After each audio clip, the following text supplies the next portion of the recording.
"Get him out of here." The scream tore through the hushed air of first class. In an instant, the flight from Los Angeles to Boston turned into a flying courtroom. A white woman shot to her feet, pointing straight at a 9-year-old black boy. "That kid stole my phone." That boy was Noah Ellington, a math prodigy solving PhD-level equations, now branded a thief in the eyes of an entire cabin. Businessmen whispered their agreement. A young mother went live streaming to expose him, and the flight attendants were forced into an impossible position. And Noah, trembling, clutching his backpack, whispered to himself, "Numbers don't betray, but adults do." Within 20 minutes, the boy was handcuffed. The crowd looked at one another, convinced they were doing the right thing, but they had no idea they had picked the wrong child to humiliate. Sometimes, justice doesn't need to shout. It only needs to walk in quietly, yet with enough weight to make an entire cabin hold its breath. And then it came. 3 black SUVs sped straight to the plane. The doors swung open. A man in a tailored suit stepped aboard, his gaze as sharp as a blade. "That's my son." And with just one sentence, the entire balance of power flipped. The boy they called a thief was revealed to be the son of someone who could end the careers of everyone who had shamed him with a single nod. This isn't just a story about a flight. It's a lesson on how prejudice blinds conscience and how truth, once revealed, can bring down an entire crowd of the self-righteous. If you believe justice deserves to be told, like, share, and subscribe. Stories like this deserve to be heard so no child ever has to wonder, why did they do this to me? Noah Ellington walked slowly down the narrow airplane aisle, his small leather shoes making a faint scraping sound against the carpet. The 9-year-old wore a crisp white shirt with neatly rolled sleeves and perfectly pressed khaki pants. On his shoulder hung a gray backpack snug against his slender frame, yet radiating the quiet importance of something that seemed to hold his entire world inside. No one needed to know what was in it, but if they had asked, Noah would have said notebooks, his favorite pen, and the tablet he used to solve PhD-level problems, the kind of work he called fun. He stepped into first class, a polished space of wide seats that seemed to embrace their occupants, where every detail whispered one thing: this is for people of status. The clack of rolling suitcases mixed with hushed conversation, occasionally cut through by the lingering scent of expensive perfume, a fragrance that felt like an invisible barrier reminding anyone new that this wasn't a world meant for everyone. Noah didn't pay attention to the stairs, but they were everywhere. A middle-aged woman's gaze lingered longer than usual, as if trying to figure out who he was and why he was here. A man leaned back with his arms crossed, eyes barely open but following Noah as he passed. No one said a word, but the silence brimmed with unspoken questions. Who is this boy? Why is he alone? What is he doing in first class where one ticket costs more than some people make in a month? Noah didn't care. He found seat 1A, set his backpack down, and sat upright, his feet lightly touching the floor, his back straight as if preparing for class. From the bag, he pulled out his tablet, opening a screen filled with sprawling equations, symbols so complex most of the adults in this cabin wouldn't even understand them. This was Noah's world, one no one could trespass, a place where every question had an answer, and no one was judged by the color of their skin or the number of their years. He exhaled softly, looking at the numbers, and told himself, math doesn't care about color, only people do. And in that moment, the stairs blurred away, the whispers of adults faded into a distant hum. Here, in his first-class seat with his tablet in hand. Noah wasn't just a black kid surrounded by strangers. He was himself a boy with a mind that loved numbers, safe in a world where no one could hurt him. He didn't know this flight was about to shatter that peace. Clara Vance entered first class like someone used to flying this way, but inside her was a storm. At 46, She was a mid-level manager at a major tech company, a title she once wore like a badge of relentless effort. But now her seat was slipping. Just last week, she'd been demoted after a poor quarterly review, and now this trip to Boston felt less like business travel and more like a last throw of the dice, one final chance to prove she was still worth something. Clara believed in what she called the natural social order.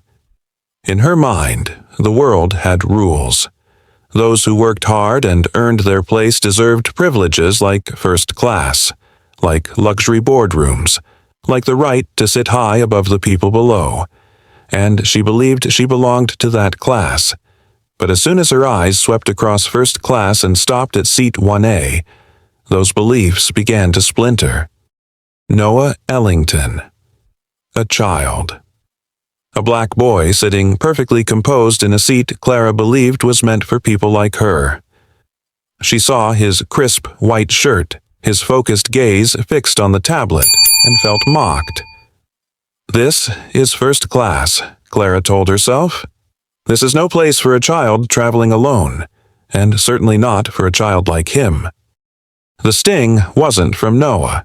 He had done nothing but from Clara herself. Looking at him so calmly settled in 1A made her feel small, defeated. She thought of her office, her boss's disappointed stare, the employee badge that now felt like an empty formality. Somehow, that boy reminded her of everything slipping from her grasp, and that made her angry. Clara sank into her seat, but her eyes didn't leave Noah.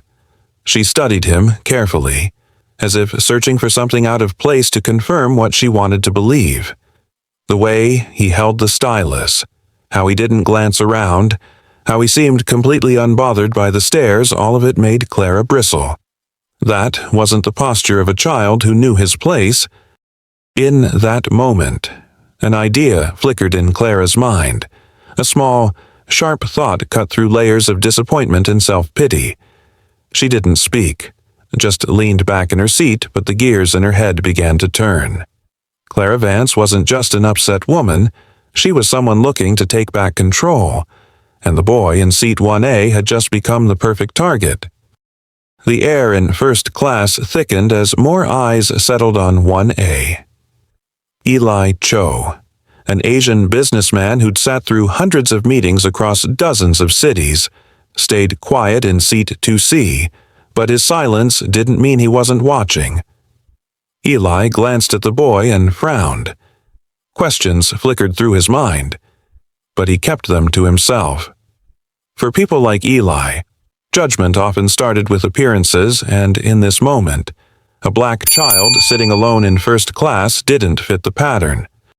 Nearby, Maria Ortiz adjusted her phone on its stand, a young mother known among friends for recording every noteworthy moment of her life. Maria's front camera reflected her bright smile, but her eyes betrayed her curiosity. She instinctively angled the lens toward the boy in 1A, a black child, dressed neatly, sitting silently in a space usually reserved for high-powered executives. It was a scene Maria knew would spark conversation if she shared it. Surrounded by those eyes, Noah stayed focused on his numbers. He barely noticed the quiet surveillance around him. He drew symbols across the screen, lost in equations he treated like games. But the calm he created for himself only made others more uneasy. A child so unbothered under such scrutiny it made them all the more suspicious. Lydia Chen, the flight attendant in charge of first class that day, walked over.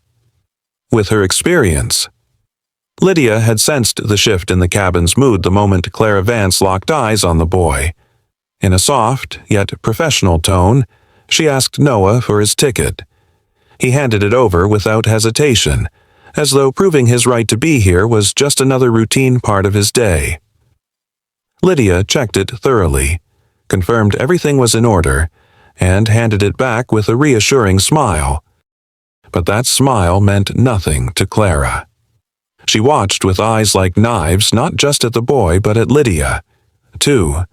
To Clara, a valid ticket wasn't enough to make this boy deserving of that seat. In her mind, The natural social order was still law. Clara crossed her arms, leaning slightly toward Maria as if to say something, then simply bowed her head and muttered under her breath. Her voice was quiet, but every word cut through the air like a blade. "That boy doesn't belong here."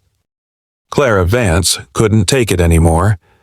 Sitting in her seat felt like an insult with every passing minute.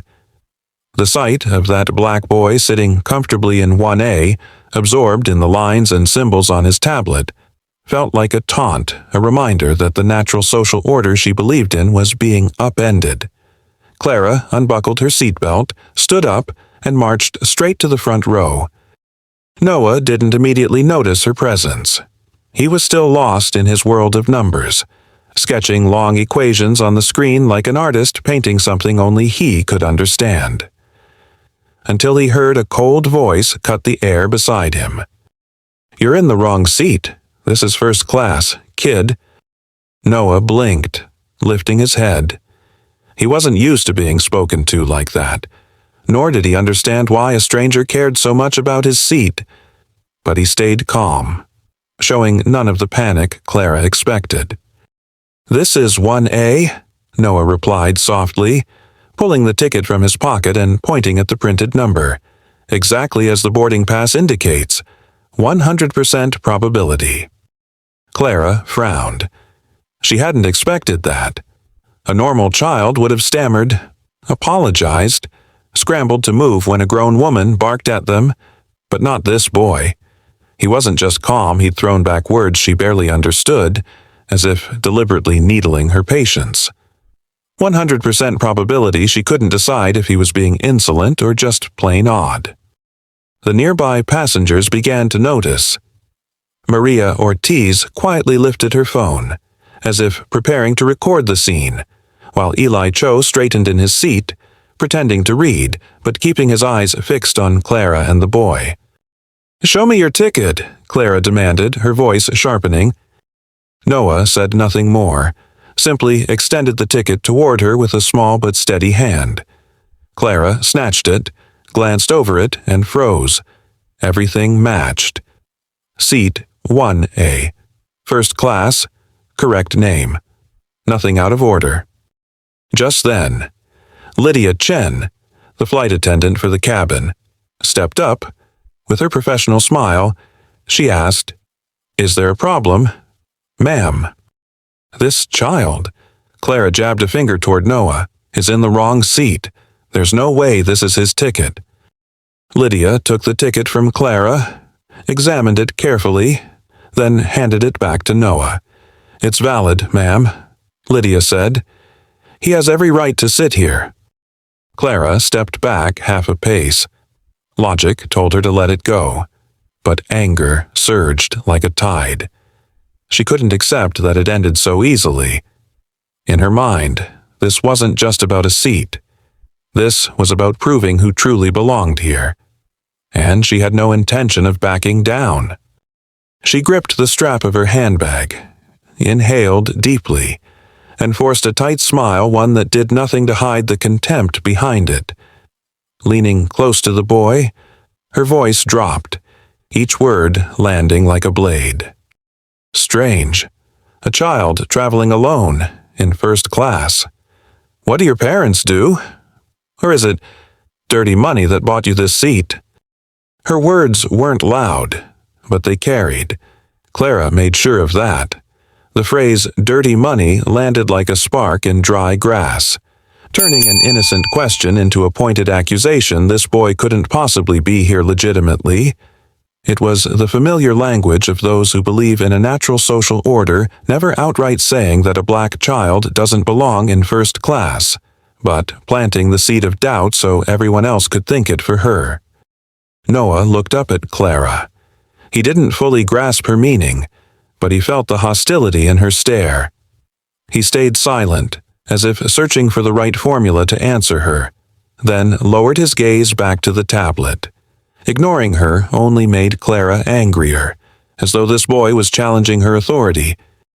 Eli Cho, sitting in the row behind, gave a small nod. He didn't speak loudly, but his mutter was enough for his neighbor to hear. Strange. Never seen a case like this. A kid alone in first class. In Eli's mind, Noah's presence was a question mark. Not because he cared, but because to him, the world worked in patterns and this boy didn't fit. Across the aisle, Maria Ortiz wasn't about to miss her chance.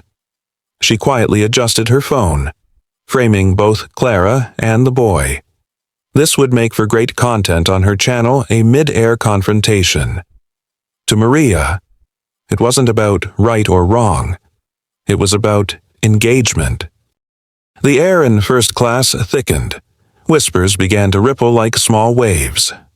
A few passengers glanced at Noah, then exchanged knowing looks.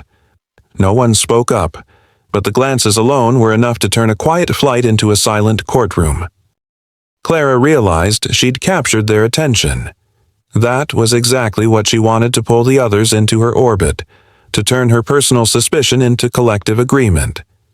She stared at Noah again, this time with satisfaction. To Clara, this boy wasn't just another passenger. He was the embodiment of everything she resented people who didn't belong, showing up anyway, making her feel her place was slipping. No one stepped in to defend Noah. He just sat there, hands gripping his tablet like it was the only wall left protecting him. Clara straightened, hands on her hips, her voice ringing through the cabin like a bell. He doesn't belong here. Move him to economy. The volume and finality in her tone startled a few passengers. Eli stopped tapping at his tablet, glancing between Clara and Noah as if waiting for a reaction. Maria quickly lowered her phone to adjust settings, her eyes glowing with the thrill of capturing a viral moment. Noah lifted his head. He didn't say a word. Maybe he was searching for the right explanation, like tackling a difficult problem. But Clara wasn't looking for answers. She wanted a show of power. Lydia Chen stepped in quickly, her voice calm and measured. "Ma'am, the child has a valid first-class ticket. All procedures have been followed. I assure you." "Enough." Clara cut her off, her voice sharp as a knife. "I'll be speaking to the airline. This is an insult." The cabin sank into an uneasy silence. No one pretended not to hear anymore. Curious, judgmental, and sympathetic eyes all converged on Noah. A few passengers nodded subtly, as if silently agreeing that his presence was, indeed, out of place. Whispers spread like a spill. "What's going on? Is that kid traveling alone? That's strange." Noah sat perfectly still, his hands pressed against his knees, clutching them like anchors in a storm. He took a deep breath and fixed his eyes on the tablet. But this time, the numbers weren't safe. They blurred under the weight of the stairs crushing him. Clara still wasn't done. She turned to the other passengers, rallying them to her side. "Does anyone here think this is right? A child, alone, in first class. While people like us pay good money and get treated like we don't matter, this is blatant disrespect." Some nodded in silence. Others avoided her gaze, but no one challenged her. Clara knew she was winning. Her eyes landed on the gray backpack tucked neatly at Noah's feet. She studied it carefully, lips curling as if an idea had just taken root. To Clara, it wasn't just a backpack anymore. It was a weak point, a doorway to turn this boy into a criminal in everyone's eyes. She took a deep breath, that thin smile returning, and whispered to herself soft enough for only her to hear. "Well, maybe it's time to teach him where he really belongs." Clara rose from her seat, the plush first-class chair springing lightly back as she left it. No one paid much attention to her steps down the aisle, but Clara knew exactly what she was about to do. She moved quickly to the lavatory at the front of the cabin, locked the door, and leaned against the wall. For the first time on this flight, her heartbeat began to slow not from calm, but from the cold resolve forming inside her. In the cramped space, The amber light spilled across her face, revealing every crease at the corners of her eyes where exhaustion and bitterness had fused together. Clara opened her handbag, her hand rifling through folders, lipstick cases, a perfume bottle until it stopped on a small, plain black phone. A burner, no registration, no personal data, something Clara always carried for emergencies. She lifted the phone to eye level. It was cold in her grip, reflecting her face in the black mirror of its screen. Clara whispered, almost to herself, "If I can't bring him down with words, I'll let evidence speak for me." Her voice sounded like a vow spoken to herself, and to the shadow staring back at her in the bathroom mirror, convincing them both this was necessary. She powered it on. The screen lit up to a blank interface. No messages, no contacts, no photos, nothing but a perfectly clean device just as she wanted. Clara tapped through each menu, ensuring nothing could connect it to her. This wasn't a phone for living. It was a prop, a tool, a blade sharpened for moments like this. She took a long breath, closing her eyes, letting the humiliation of seeing that boy in first class wash over her again. In her mind, that image wasn't just a child in a seat. It was a personal affront. Proof that the world was tilting the wrong way, letting those who didn't belong sit as equals with her. Every time she recalled Noah's calm gaze, her grip on the phone tightened as if she could crush it. "No one will believe me if I only talk," she murmured. "But evidence can't be denied." A plan crystallized. Clear, cold. Clara rehearsed it, sliding the phone into her bag, taking it out again, like running through a dress rehearsal of what was to come. When she felt ready, she placed the phone in a separate compartment, smoothed her appearance in the mirror face impassive, lips pressed thin like carved stone. In that moment, Clara was no longer a passenger. She was the author of a story, holding the pen that could ruin someone. And she had chosen her character to condemn the boy in 1A, Noah Ellington. Clara stepped out of the lavatory with a casual face, like she had simply touched up her makeup. But inside, blood pumped hot through her veins. She returned to first class with measured, deliberate steps. Noah was still there, quiet as ever, his head bent over his tablet. The stylus danced quickly across the screen, filling it with strange and sprawling symbols like a secret language. He didn't look up. He didn't know a storm was gathering just above him. Clara approached the first row. As she neared, she lowered herself, pretending to squeeze past the narrow space between his seat and the wall. And then, just as she had practiced, she bent her knees, tilted her body, and stumbled against the edge of Noah's seat. "Oh, excuse me, sweetheart," Clara chirped, her voice dripping with false sweetness, one hand bracing the seat for balance, but the other, swift as lightning, slipped the black phone into the open pocket of the gray backpack at Noah's feet.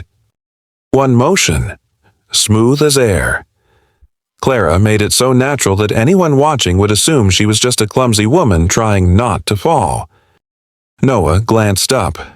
His dark eyes flickered over her, brow furrowed slightly as if wondering why this stranger was making a fuss beside him. But like any 9-year-old too used to adults doing inexplicable things, he simply lowered his head again and returned to his numbers. No protest, no questions. Clara straightened, adjusted her posture, and flashed a polite, empty smile. "Careful there, sweetheart. Planes are so cramped," she said with the tone of an adult gently correcting a child, but inside, she felt the cold thrill of triumph. Noah nodded slightly, silent. His small hand moved quickly across the tablet, turning equations into games. That was his safe place inside the numbers that never changed. Clara's eyes flicked once more to the backpack. Now it held something that would turn a prodigy into a suspect. She inhaled deeply and returned to her seat, a cruel satisfaction rising in her chest. In her mind, the machine of her plan was already in motion, and the boy in 1A didn't yet know he'd been pulled into a game he never agreed to play. Minutes later, Clara began her performance. She opened her handbag, rummaging clumsily inside, creating just enough noise to draw attention. She exhaled sharply, then let out a loud, panicked cry. "Oh my God, my phone, it's gone, it's gone."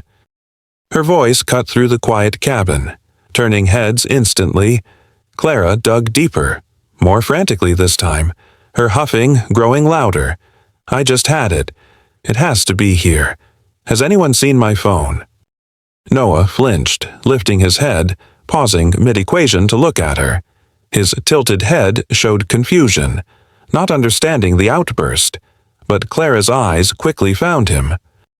Maria Ortiz, a few rows back, was ready. She raised her phone instantly. This was the kind of scene her followers loved: raw drama. Mid-air. She adjusted the frame, capturing the frantic middle-aged woman and the quiet boy in 1A. Eli Cho, who'd been silent, finally spoke. He set his tablet aside and said, with a note of sympathetic reason, "Maybe the boy grabbed it by accident. Kids do that." He hadn't accused Noah outright, but the words sparked like a match in dry kindling. Clara seized it. She inhaled deeply, turned toward Noah with wide, trembling eyes. "Yes," she said, her voice cracking with feigned composure. "Yes, that makes sense. I saw it around this area before it disappeared." Noah blinked, bewildered. I didn't take anything," he said softly, just loud enough for others to hear. Clara chuckled coldly. "Sweetheart, if you grabbed it by mistake, just give it back. Adults will understand." Her tone offered him an escape. Then, without giving him a chance to answer, she snapped upright, pointing directly at him. He took it. "I want that backpack checked now." Her voice rang through the cabin like a gunshot. Every eye locked on Noah. Maria kept recording. Eli nodded in approval, and other passengers began whispering to each other. No one spoke up for the boy. Noah clutched his tablet tight, feeling the stares pierce like 100 arrows. He didn't understand what was happening, only that this nightmare had just begun. The first-class cabin now felt as heavy as a courtroom, every eye fixed on seat 1A, where a thin boy clutched his tablet like it was the last shield he had left. Clara stood over him, hands on her hips, her eyes shining with the confidence built on her carefully constructed lies. Lydia Chen stepped forward, her face tense. She knew this was absurd, but the pressure from passengers staring at her demanding some kind of resolution forced her into doing what should never be done to a child.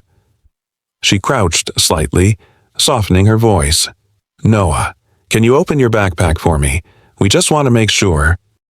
Noah looked up at Lydia, his dark eyes glistening with fear. He said nothing, only nodded.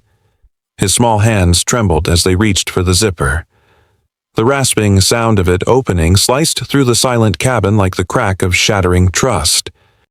He searched inside. Each item neatly placed: a pen, a notebook, a battered box of colored pencils. And then, as if time itself stopped, something unfamiliar fell to the floor. A black phone. In that instant, the silence fractured. The cabin erupted as though everyone had just witnessed undeniable proof of a crime. Clara pounced like a predator catching her prey. "There, I told you." She bent down, snatched the phone, and held it high like a trophy. Her voice rang out across the cabin. "He stole my phone. You all saw it. This is the proof." Maria Ortiz didn't miss a beat. She adjusted her camera, capturing Clara waving the phone and the small boy shrinking into his seat. Eli Cho shook his head slowly, muttering, Unbelievable. Kids these days. A man from the back shouted, "A thief in first class. Keep recording, this needs to be shared." His voice sparked a chain reaction. More passengers raised their phones, filming like they'd been deputized as witnesses in some high-stakes case. Noah stared at the phone in Clara's hand, his lips moving as if to form words. But nothing came out. He didn't know how it got there. All he felt was a riptide pulling him out of the safe world where math could explain everything. Lydia crouched beside Noah, trying to keep calm, though her eyes betrayed panic. She knew something was wrong, but the crowd's approving nods and judgmental whispers weighed too heavily against her. The entire cabin had become a stage, and Noah, whether he wanted to or not, was being forced into the role of the guilty. He sank back, pressing into the seat as the stairs closed in. His hands still clutched his tablet, but it no longer felt safe. It felt like the entire world had collapsed into this moment, pressing down on his small chest. "I didn't take it." His voice cracked, tears spilling down his cheeks. "I was just doing math." His words fell into a void. No one answered with empathy. They were devoured by whispers, by approving nods toward Clara, by the piercing judgment of adults who'd already crowned themselves the jury. Clara stood beside him like a victor. "Kids these days are used to this," she sneered. "Look at him. Don't let that sad little face fool you." Eli Cho added his verdict, his voice flat but loud enough for those nearby to hear. "Probably a habit. Don't offend him. At his age, taking what isn't his. What's he going to be when he's older?" Each word cut Noah like a small blade. He didn't understand how a stranger could speak about him like they'd known him forever, but he didn't fight back. He only shook his head weakly. Behind them, Maria Ortiz didn't spare a thought for the boy's feelings. Her phone kept rolling, her lens trained on Clara and Noah, caught in first class. "This is crazy," she said directly to the camera, like it was all entertainment, a live stream of someone else's pain. Other passengers joined in. A middle-aged woman muttered, "I knew it. He didn't look right from the start." A man with a flashy watch added, "If he had nothing to hide, why is he crying? A kid's a kid, but stealing is stealing." Lydia stood frozen, her heart aching. She wanted to speak up for Noah, but the crowd, their collective certainty, their smug righteousness silenced her.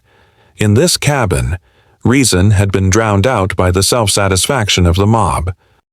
Noah wiped his tears. The numbers on his tablet blurred into smears of light. The boy who once found safety in equations now saw no meaning in them.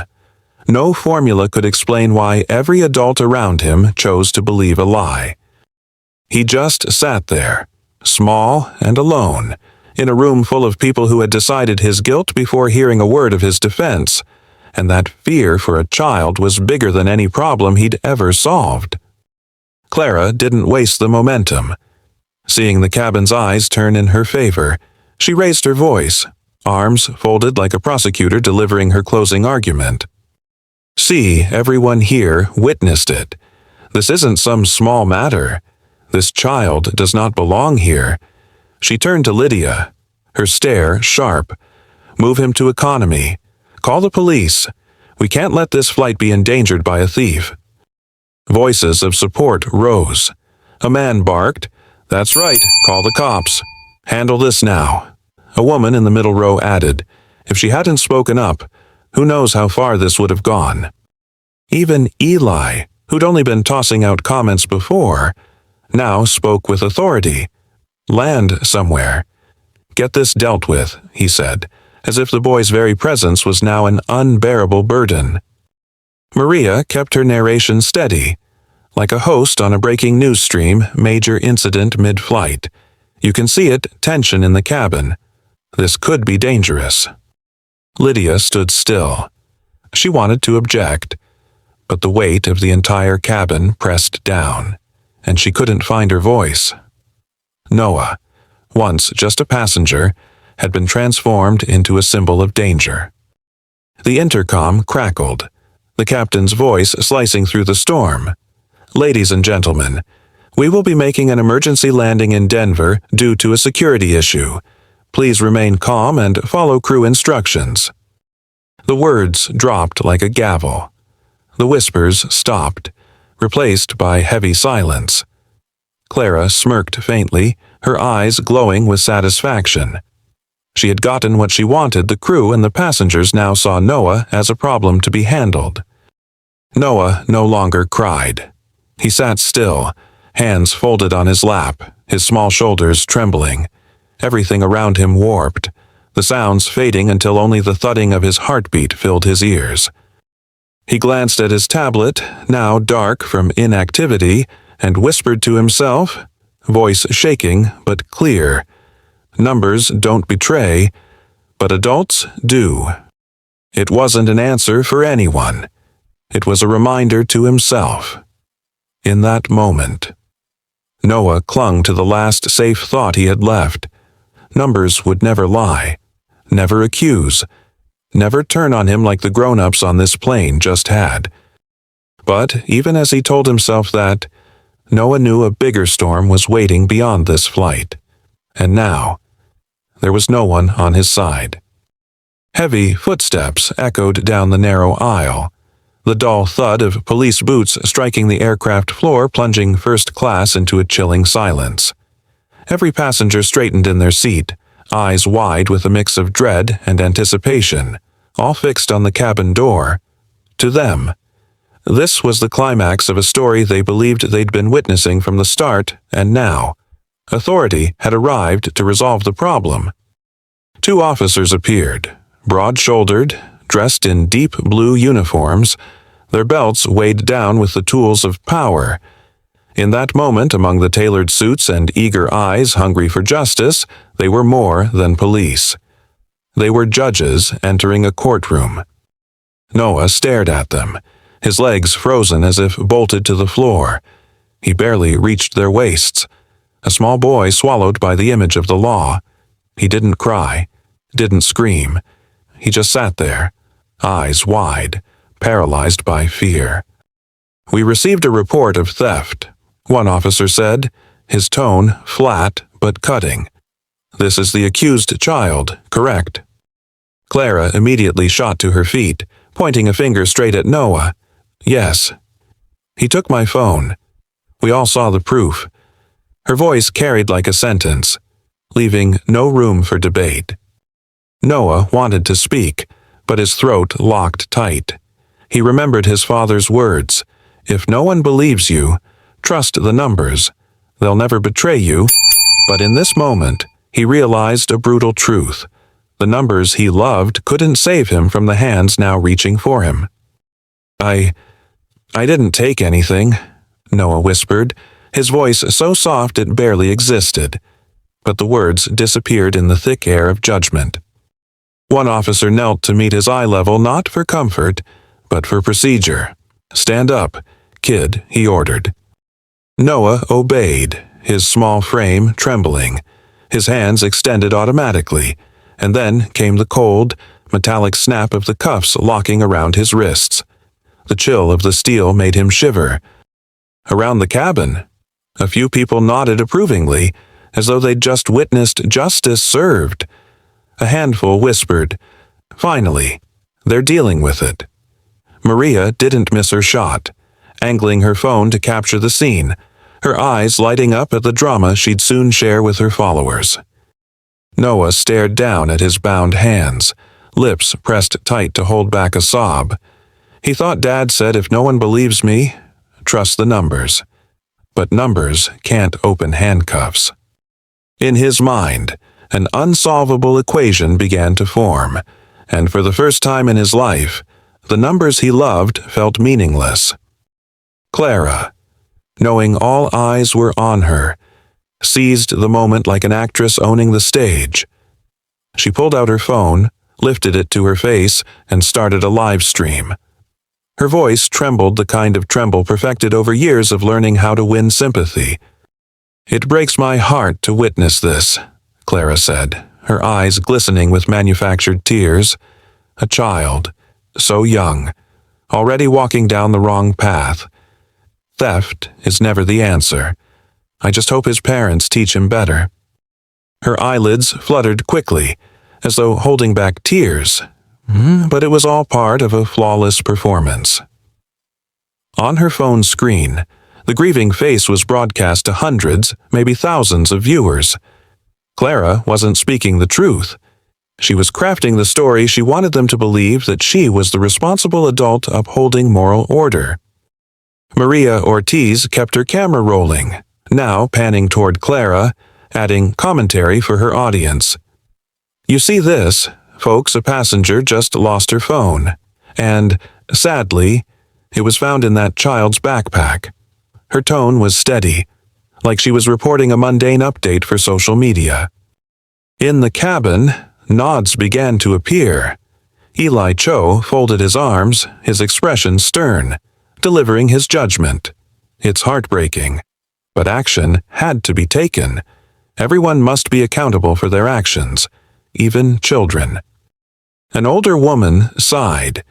Kids these days go bad so quickly. At least someone had the courage to speak up. Each word struck Lydia Chen like a dull knife, dragging slow across her conscience. She looked at Noah, a small boy with cold cuffs around his wrists, and wanted to say something, anything to stop this whirlwind. But Clara's glare, paired with the suffocating agreement of the crowd, kept her silent. In that moment, Lydia felt herself becoming part of the mob, a powerless witness to injustice unfolding. Noah didn't understand their words, but he felt the weight of their judgment in every glance. Each look was another verdict. He lowered his head, shutting them out, not wanting to see, not wanting to hear. He wasn't thinking about equations anymore. The numbers that once formed his safe walls couldn't shield him now. No calculation could solve the humiliation pressing down on him. He sat there, small and cuffed, while those around him congratulated themselves for doing the right thing. And in that moment, he understood the truth mattered less than the story people wanted to believe. Noah's eyes were still red, but he no longer looked down. He didn't struggle. He didn't scream. He didn't try to explain. All his efforts at justification had been swallowed by the invisible wall of bias and judgment. And in that moment, he knew his words were pebbles thrown into a deep ocean, vanishing without a trace. He took a deep breath, his cuffed hands resting against his stomach, then raised his head to look directly at the officer beside him. His voice came out quiet but steady. "Call my dad." No defense, no pleading, just a request. The words sliced through the cabin like a knife, cutting the noise to nothing. The whispers stopped. A few exchanged glances. No one understood how a child stripped of all belief could speak so calmly. Clara faltered for a moment, but quickly recovered, convincing herself he was just calling for an adult to soften the consequences. Maria kept recording, but lowered her phone slightly. Eli frowned as though trying to decipher the boy's meaning. Lydia heard every syllable, a chill running through her. In that small voice was a strange weight not of a child begging for mercy, but of someone who knew exactly who would walk in and change everything. The officer nodded silently, pulling out his phone to make the call.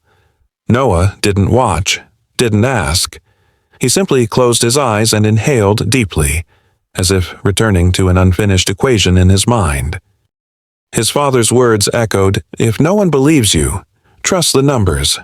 But now Noah told himself something different. Numbers can't open cuffs, but Dad can.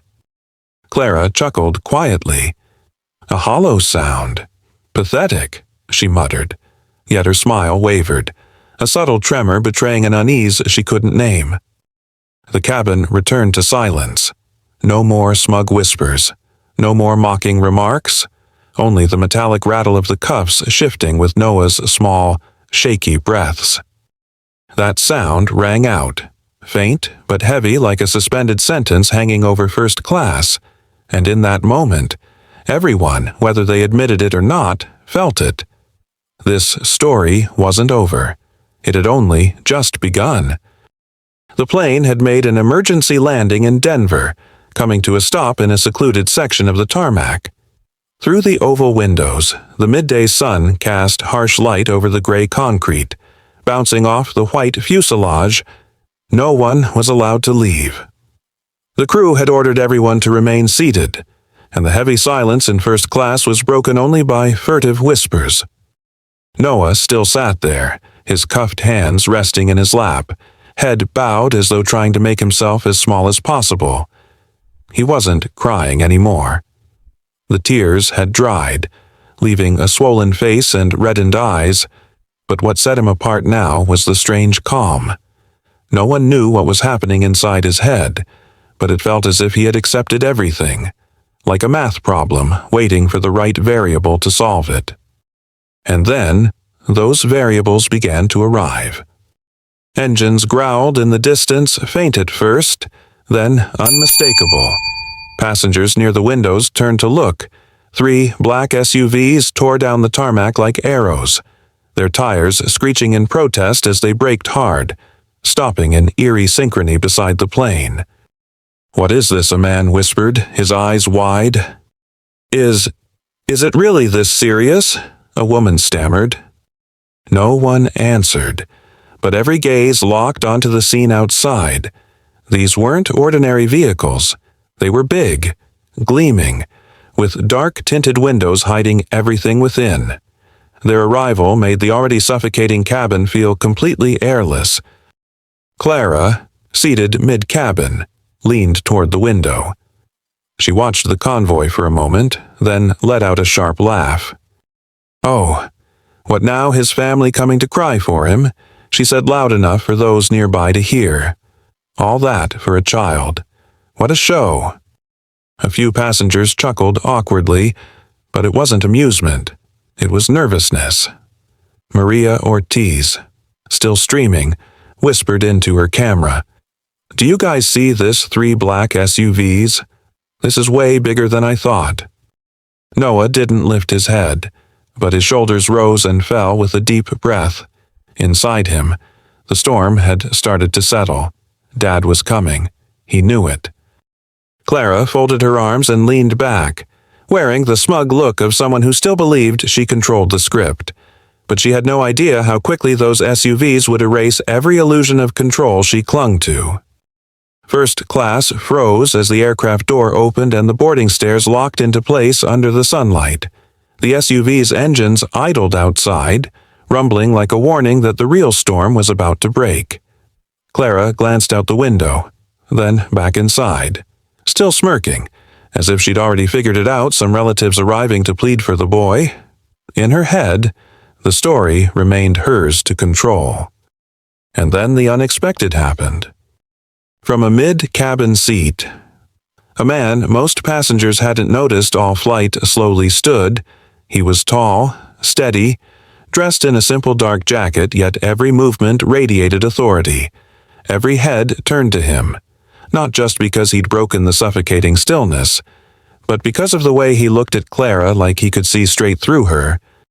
"I think it's time we end this charade," he said, his voice clear, unraised, but commanding. He reached into his jacket and held up an ID for all to see. "My name is Malcolm Reyes. I'm a federal agent." Gasps and murmurs rippled instantly. Some passengers gaped, others exchanged disbelieving glances. The cabin's air seemed to crystallize. Clara sat bolt upright, her smirk hardening into something brittle. What she croaked, half choked. Malcolm took a deliberate step toward her, his eyes never leaving hers. "I've been observing since boarding," he said, "and I have evidence."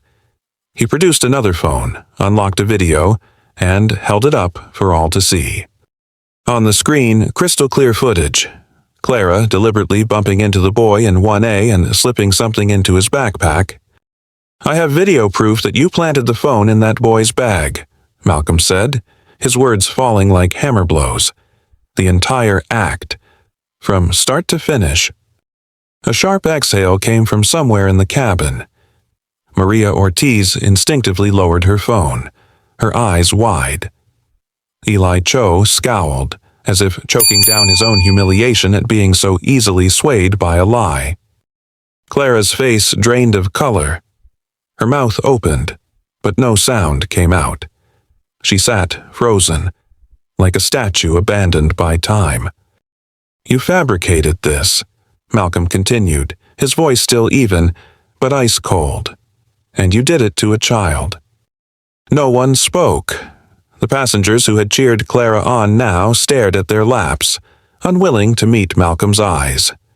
Outside, the SUV's engines still rumbled, but inside, all anyone could hear was the thundering of their own hearts and the crumbling of Clara's facade. Then the engines cut off, replaced by the sound of deliberate footsteps on the boarding stairs. First class held its breath. Those who had mocked, speculated, and moralized were now transfixed by the open doorway, where a figure emerged.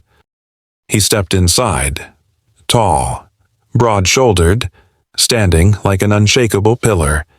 His charcoal gray suit was cut to perfection, his polished shoes unblemished. But what silenced the room wasn't the tailoring or the wealth. It was his presence, the kind of presence that made the world instinctively move aside when he walked through it. No introduction was needed. Many recognized him immediately. Langston Ellington, CEO of Ellington Dynamics.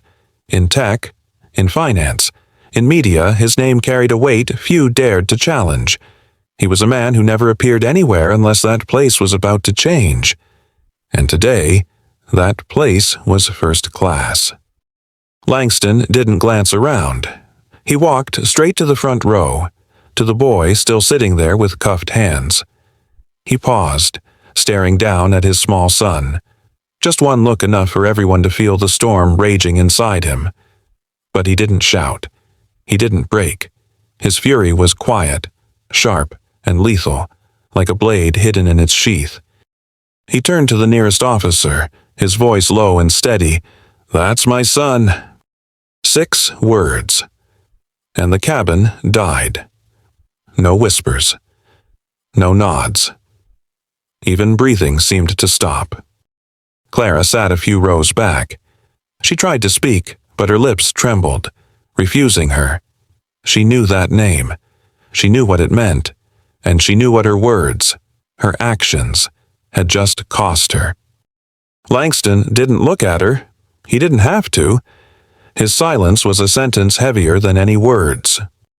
Maria Ortiz lowered her phone to her lap, her hands trembling.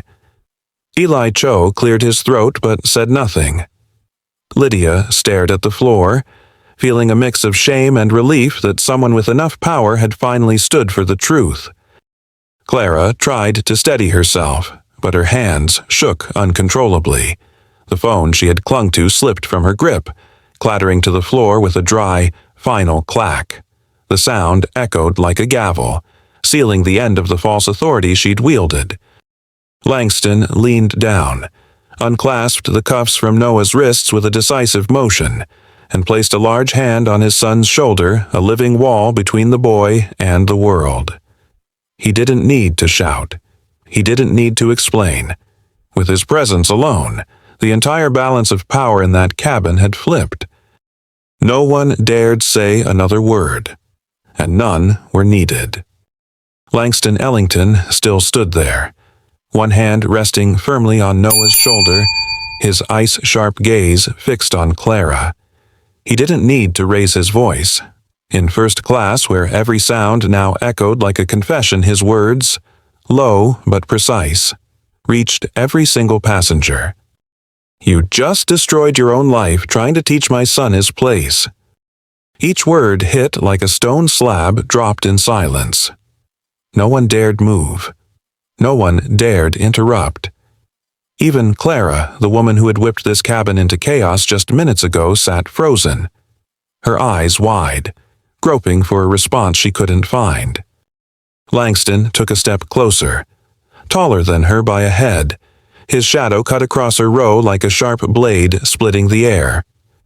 You thought you had the right to decide who belongs here." His tone didn't waver, but the restrained fury behind it was palpable. "You turned your arrogance into something vile, and you dared to inflict it on a child." Clara swallowed hard, stammering, I didn't." Langston raised his hand, cutting her off. He wasn't here for excuses. He wasn't here for debate. He was delivering a verdict. "You've just done something you will pay for the rest of your life," he said, his voice as cold as ice. The nearby officers understood immediately the balance of power had shifted. Malcolm Reyes, the federal agent, had already supplied the evidence, and now they understood this was more than a wealthy passenger. This was a father with the authority and resources to make every wrong fully exposed. One of the officers nodded, knelt, and unlocked the cuffs around Noah's wrists. The metallic clink of the cuffs snapping open echoed through the cabin, sharp, dry, liberating. Noah instinctively pulled his hands back, the red marks on his wrists now free. He looked up at his father, his tear-streaked face softening with a rare flicker of peace. Langston crouched slightly, adjusting his son's collar, a simple gesture, but it carried everything: protection, love, and an unspoken apology for letting this happen. Noah said nothing. He simply leaned into his father's side, the only safe place in the world. First class held its breath. Those who had once sided with Clara now kept their eyes down, unable to face Langston. Maria placed her phone on her lap, realizing her live stream had turned into evidence of a mob's cruelty. Eli Cho adjusted his tie nervously, unable to lift his head. Langston turned back to Clara, his words sharp enough to slice the air. "No one teaches my son his place but me, and certainly not by humiliating him." Clara blinked rapidly, but no words came, and when Langston turned away, drawing his son into his arm, she knew everything had changed, not just on this flight, but for the rest of her life. Langston's voice cut through the suffocating silence again, each syllable like a hammer blow. "You haven't just disgraced my son. You've disgraced yourself and the company you work for. As of this moment, you're terminated. No explanation letter, no severance, no chance of return." A murmur swept the cabin, like wind hissing through a cracked door. The passengers, who had held their breath until now, couldn't contain their shock. They weren't watching an argument. They were witnessing the public undoing of a woman who thought she was untouchable. Clara opened her mouth to speak, but Langston gave her no room. His voice grew heavier, not louder, but carrying a weight that filled the cabin. "My company will sue you, not just for fabricating evidence, but for defamation, harassment, and emotional abuse of a minor. That's my son. But even if he weren't, we would pursue this to the fullest extent. I will use every resource to ensure you face the most severe consequences." Silence swallowed the room. This was no longer a confrontation. This was a sentence, delivered by someone with the power to make it reality. Clara darted her eyes around, searching for a single shred of sympathy. None came. Eli Cho, who had once echoed her accusations, avoided her gaze. Maria Ortiz, still holding her phone, stared at her lap, ashamed of the cheery commentary she'd been making just minutes ago. Lydia, the flight attendant, stood solemn, like an attendant at a courtroom execution. Langston turned to Malcolm Reyes and gave a curt nod. "You have everything you need."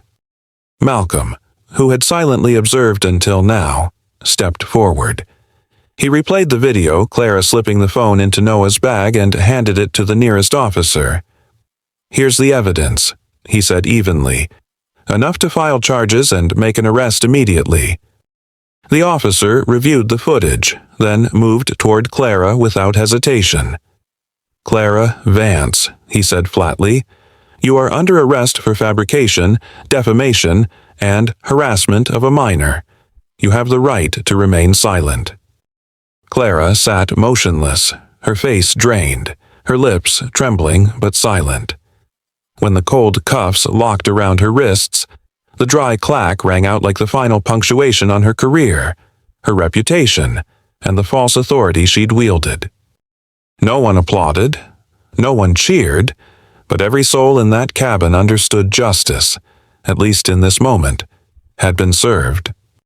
Clara was led away, leaving behind a heavy silence broken only by the tight, collective exhale of passengers who'd just watched a life collapse in minutes. She stood there briefly, wrists bound, head bowed, breathing shallowly as if the cabin air had turned to stone.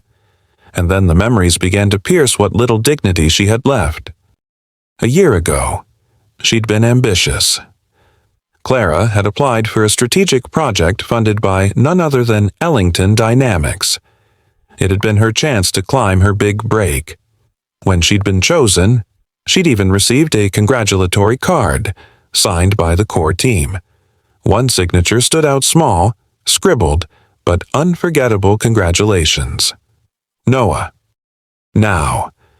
The boy who had once written that note sat just a row ahead, wrists freshly freed, pressed safely into his father's side. Clara's stomach twisted. She had once smiled at his words, seeing them as a sweet gesture from the Ellington family. And today, she had cruelly humiliated that same child to feed her own rage and arrogance. Langston didn't mention it. He didn't need to. In his cold, unblinking stare, Clara saw the full measure of his contempt not just for what she'd done, but for what she had allowed herself to become. Maria quietly angled her phone away, unwilling to film Clara anymore. Eli Cho, once her ally, now kept his head low, ashamed. The other passengers looked at her with no curiosity, no pity, only the revulsion reserved for someone who had touched the bottom of cruelty. The two officers held her firmly. "It's time," one said flatly.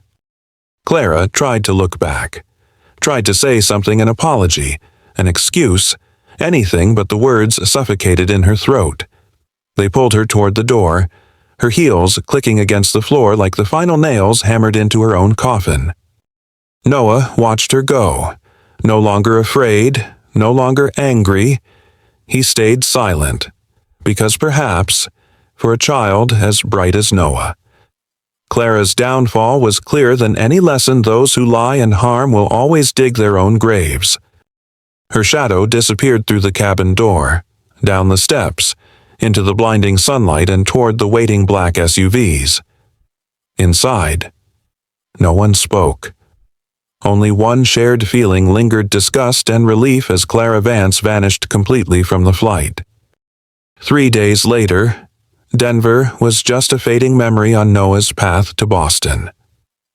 The boy stood backstage at the Hall of Mathematics, his small hands nervously fiddling with the hem of his crisp white shirt, not because it wasn't perfectly pressed, but because that was how he calmed himself. Out in the auditorium, hundreds of people sat quietly on long wooden benches, waiting for him, the youngest mathematical prodigy ever to be honored here. Noah heard the host's voice boom through the speakers. "Ladies and gentlemen, please welcome Noah Ellington, the youngest in history to be inducted into the Hall of Mathematics." He drew a deep breath and stepped out. The stage lights were blinding, making him squint, but the thunderous sound of the crowd stopped him in his tracks. They were on their feet, all of them from silver-haired professors who had spent lifetimes chasing theorems to young students dreaming of someday being like him, standing, clapping like thunder rolling through the hall.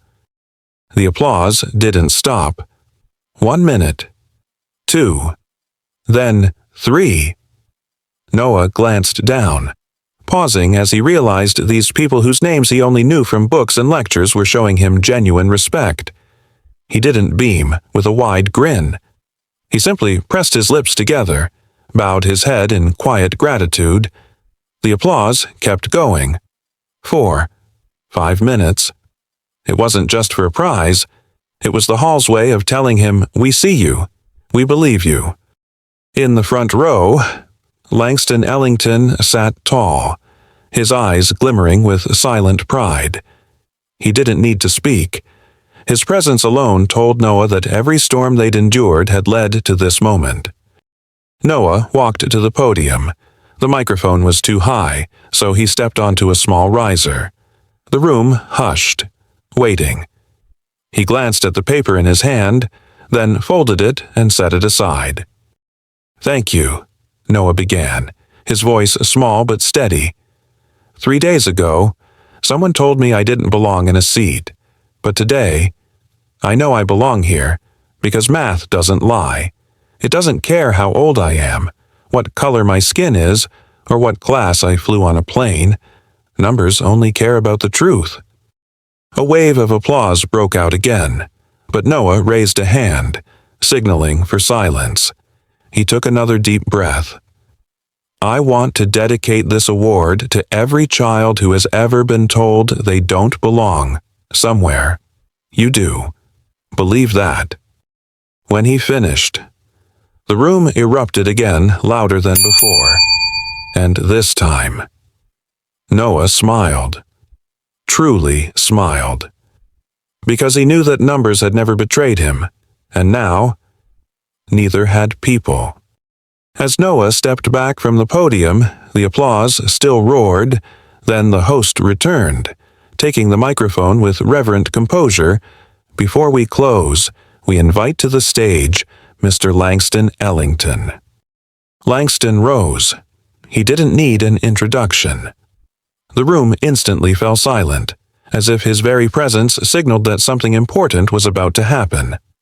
The man in the simple gray suit walked to the podium, standing beside his son, his hand on the boy's shoulder, a gesture that said what was coming next wasn't just a business announcement, but a father's promise. Langston scanned the crowd. "3 days ago," he began, his deep voice unwavering, "I watched my son be humiliated simply because his presence disrupted someone's idea of who deserved to sit where. I saw the cruelty prejudice can create, and I realized it wasn't just Noah. It happens to thousands of other children." No one made a sound. This wasn't a speech. It was a reckoning. "I thought long and hard about how to turn my anger into action," Langston continued. "And today, I'm announcing a commitment. Ellington Dynamics will establish the Phoenix Scholarship Fund, a $100 million initiative for talented black children who've been denied opportunities by prejudice." Gasps and murmurs filled the room, but Langston raised a hand for silence. "This fund won't just provide scholarships," he said. "It will provide mentorship, sponsorship, and protection, so no child ever has to feel they don't belong anywhere. My son lived through that pain. I vow no other child will." In the front row, an elderly professor dabbed his eyes. A young student clenched their fist, seeing themselves in his words. Langston's voice softened as he turned to Noah. "This isn't just about my son," he said. "It's about every child who deserves to be believed in, protected, and given a chance to prove their worth." When he stepped down from the podium, the hall erupted. Everyone rose to their feet again, clapping not just for Langston, but for a promise made tangible. In that moment, they weren't just watching a powerful businessman speak about corporate responsibility. They were witnessing a father turn his fury into a legacy, one that would outlast his name. The ovation continued as Langston left the stage, but then the host returned, his voice choked with emotion. "And now, a few final words from the boy of the hour. Noah Ellington." Noah stepped back onto the podium. The wooden lectern looked oversized for a 9-year-old, but in this moment, Noah stood tall, as though nothing in the world could weigh him down. He gripped the pen he'd brought from home not as a note-taking tool, but as a talisman, a quiet reminder that he still held control of his story. He glanced at his prepared speech, then folded it away once more. His voice rang out soft, but clear, every word deliberate in the stillness. Math doesn't lie. Adults do. But forgiveness is also an equation, and today, I choose the most beautiful solution. The hall was silent for a few seconds, as though his words were quietly working their way into every heart. Then applause thundered again, not for an award, but for understanding. For the truth that sometimes a child can teach adults how to do what's right.